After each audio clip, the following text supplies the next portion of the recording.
vendredi dernier, la sélection nationale a fait un match nul face au Malawi. Après le match, vous avez dit que vous aurez du mal à cocher les noms des 23. Quels sont les noms les joueurs qui ont marqué vraiment des points lors de ce match face au Malawi et éventuellement qui pourraient faire partie de la liste des 23 pour l'Égypte? Et une seconde question, si c'est possible, est-ce que l'absence de Messi demain note pas son statut de prestige à ce match de gala, surtout après la polémique qui a accompagné, il sera là, il sera pas là, viendra pas? Et merci, coach. Tout d'abord, oui, j'ai dit ça après le match contre le Malawi. J'ai dit que j'étais pleinement satisfait de la performance collective et bien sûr des performances individuelles pour ceux qui sont ressortis de ce match. Vous savez que j'ai toujours un peu de peine parce que ça peut être interprété de différentes façons, de mentionner des noms en particulier. Simplement, il faut saluer et tirer un grand coup de chapeau à Abdelkarim Bahadi pour sa première sélection. Et puis, comme je l'ai fait personnellement, je tiens à remercier Jamel Selami parce que c'est le travail de collaboration qu'on effectue depuis plus de 3 ans maintenant. J'ai la chance d'avoir des gens très très compétents qui m'entourent. Et c'est ce qui permet d'arriver à ce résultat, de bien jauger si un joueur peut être capable ou non de jouer pour l'équipe nationale et surtout s'il a un avenir avec cette équipe nationale.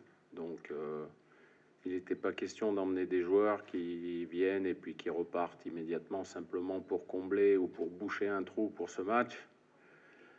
Tous ceux qui sont venus, déjà les joueurs offensifs qui étaient des locaux, sont ceux qui ont gagné le CHAN en 2018. Donc c'est pas un hasard. Et puis concernant les autres prestations individuelles, je ne vais pas les nommer individuellement, mais collectivement, c'était un voyage difficile. J'étais ravi, même très très content de tout ce que j'ai pu voir, de l'état d'esprit et de la philosophie avec laquelle les joueurs ont réussi à faire ce match. On a eu l'impression que c'est comme si on travaillait ensemble depuis pas mal de temps, alors que pour certains, c'était la première fois. Donc c'est toujours honorifique pour un entraîneur d'avoir ce résultat. Le gros point positif, je suis un peu long, mais c'est aussi de terminer premier de cette poule, contrairement à la bêtise que j'ai pu dire en conférence de presse. Comme quoi, il m'arrive aussi de dire des bêtises.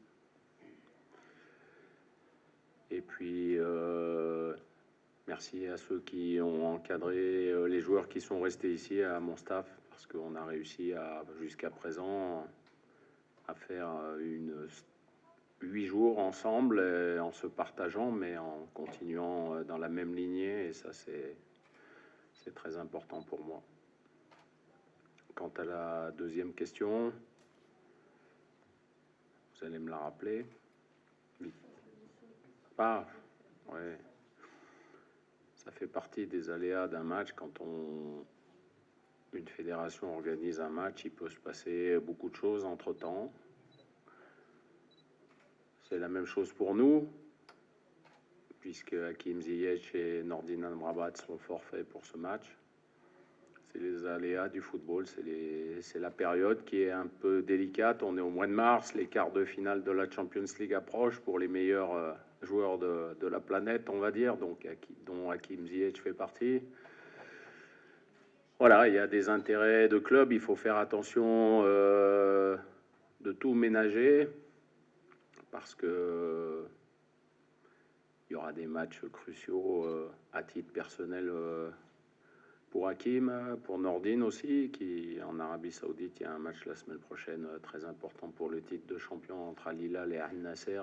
Donc voilà, c'est le foot, c'est pour ça qu'on ratisse large et qu'il faut toujours avoir de quoi parer à toute absence, même quand elle concerne les meilleurs joueurs. Et je pense que l'Argentine a un palmarès assez suffisamment éloquent pour déjà être ravi de jouer ce match, qui reste un match de prestige.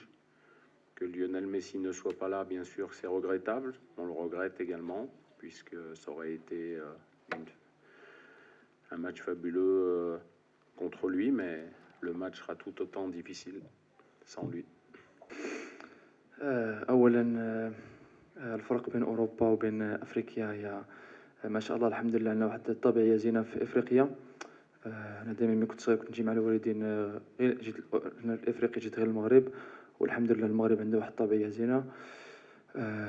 وقبل كنت شارشيت كيفاش غادي تكون ملاوي وكيفاش ملي كنا تما بان لي بان الطبيعه زينه. سبحان الله الشرط الاول كان الحمان والسخانه، التيران ما كانش تما، وسبحان الله الشرط الثاني كان الشتا بزاف. وبالنسبه ليا في هولندا موالف مع الشتا نلعب، السخونيه اللي ما كنتش موالف معها، ولكن الحمد لله دوزنا ماتش مزيان. غير دوماج ما غلبناش، ولكن طبيعه الحال هي الكره كتوقع.